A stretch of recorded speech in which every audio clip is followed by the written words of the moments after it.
At one time, I made things, and I took pride in the things I made.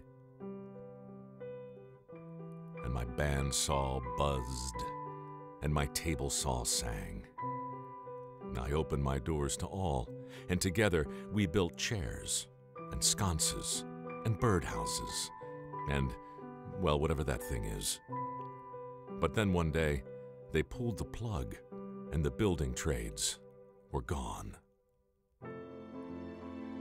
But I am still here, and I'll be damned if I'll stand by and watch them take it all away.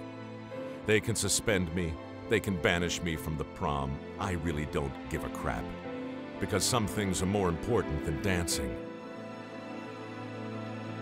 It's time to get back to what Ottawa does best, because wood is a beautiful thing.